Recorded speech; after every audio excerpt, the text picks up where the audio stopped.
कुशालपुर में चंद्र सिंह नाम का राजा शासन करता था। वह बहुत कंजूस था। दान पुण्य तो दूर, जनता की जरूरतें पूरी करने के लिए भी धन नहीं निकलता था। उसके पास सोने चांदी का अपार भंडार था, लेकिन वह किसी की मदद नहीं करता था। मगर राजा अपनी पत्नी से बहुत डरता था, क्योंकि उसे हर बात के लिए सजा सुनाती थी। एक दिन की बात है, वह एक आदमी की फरियाद सुन रहा था। महाराज, मेरे घर के सामने की दीवार अचानक जोर से हवा आने के कारण गिर गई। वो कैसे गिर गई? तुम कहाँ थे जब वो दीवार गिर रही थी?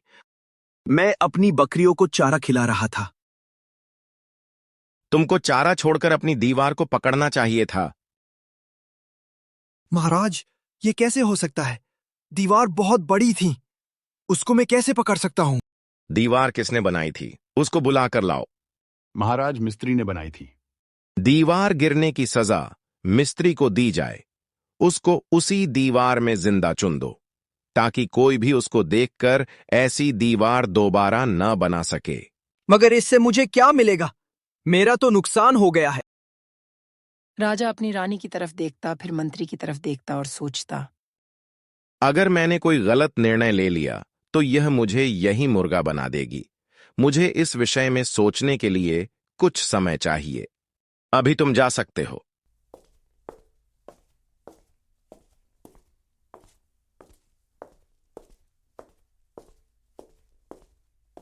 किसान के जाने के बाद राजा मंत्री से कहता है, हमने अभी तक इस मामले में कोई फैसला नहीं किया है।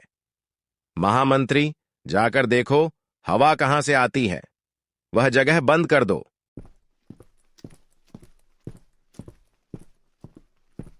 मंत्री बिना सोचे समझे उसे दीवार के पास गया और उसी दीवार के ठीक आगे और पीछे दीवार बनवा दी। देखो भाई, मैंने दीवार के आगे और पीछे भी दीवार बनवा दी है। अब कोई भी उसे दीवार को नहीं हिला पाएगा। किसान अपना माथा पकड़कर ही रह जाता और चुपचाप अपने काम में लग जाता है। वहीं दूसरी ओर राजा के महल से कुछ दूरी पर राम नामक एक वृद्ध की छोटी सी झोपड़ी थी। किशन राम का बेटा था। किशन उसे समय कुशालपुर का सबसे बुद्धिमान व्यक्ति माना जाता था। राजा की आदतों से वह भी परेशान था, अतः उसने राजा को सबक सीखने की ठान ली। भीमा, कहाँ रहते हो आजकल? भाई, क्या कहूं तुमको, मैं अपने इस राजा की हरकतों से काफी परेशान हूं। तुम एक काम करो, जैसा मैं बोलता हूं तुम ठीक वैसा ही करो, क्योंकि इस राजा की हरकतों से तुम ही नहीं सभी परेशान हैं। हाँ किशन, देखो, दीवार को रोकने के लिए कोई उसके आगे पीछे और दीवार बनाता है क्या? तुम काम करो, बाजार से सोने के नन्हे नन्हे 4 टुकड़े उधार ले आओ। उससे क्या होगा? वो सोना राजा को दोगे क्या? अरे नहीं यार, तुम बहुत भोले हो। सोने के उन टुकड़ों को पीली चमकते हुई एक बड़ी छलनी में रखकर और पास बहती नदी के किनारे बैठ जाऊंगा, और जैसे ही राजा आएगा तब देखना क्या करता हूं। हाँ, क्यों नहीं, तब तो सब देखने वाला होगा। तुमने कुछ सोचा होगा तो कमाल ही होगा भाई। इस नदी पर राजा रोज स्नान करने आता था। किशन ने दूर से ही राजा को आते हुए देखा। वह ऐसा अभिनय करने लगा मानो छलनी में कुछ छान रहा हो। राजा ने उसके पास आकर पूछा, किशन, ये क्या कर रहे हो? तुम्हें सुबह सुबह रेत छानने की क्या आवश्यकता पड़ गई?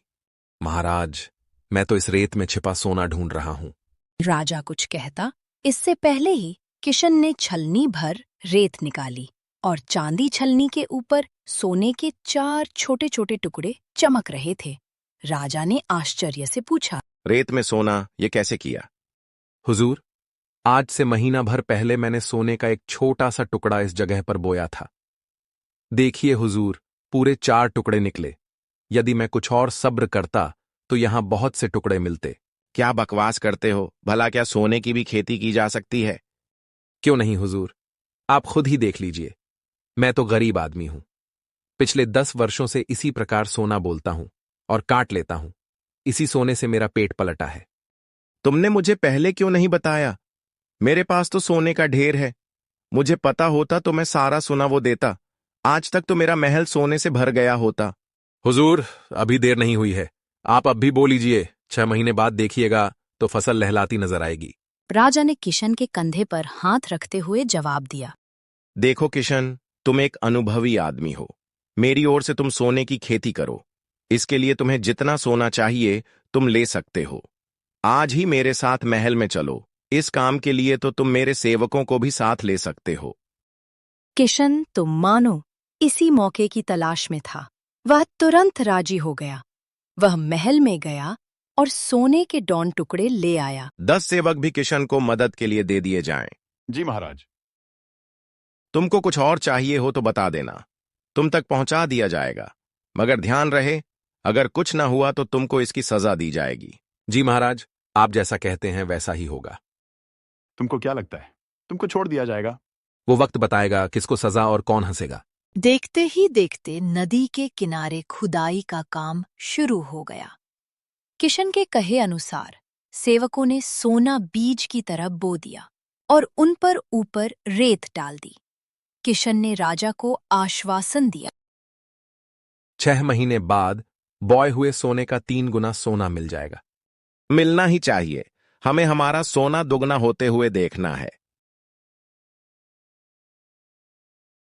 इस बीच किशन रोज रात को नदी किनारे जाने लगा। वहां पर वह रोज थोड़ा सा हिस्सा खोदता और वहां दवा सोना अपने झोले में रख लेता।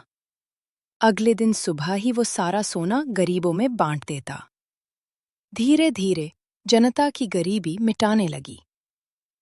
इधर राजा इंतजार करता रहा कि कब 6 महीने पूरे हो और उसे बोए हुए सोने का 3 गुना सोना मिले। किशन को दरबार में लाया जाए। किशन को आदेश दिया जाए कि वो सारा सोना खोद लाए।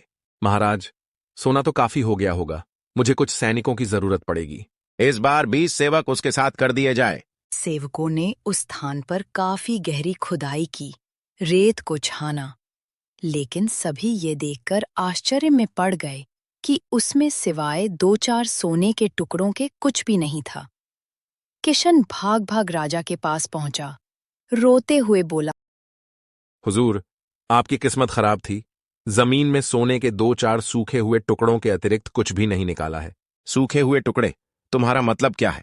हाँ हुजूर, इस बार सारा सोना सूख गया है। आप तो जानते ही हैं।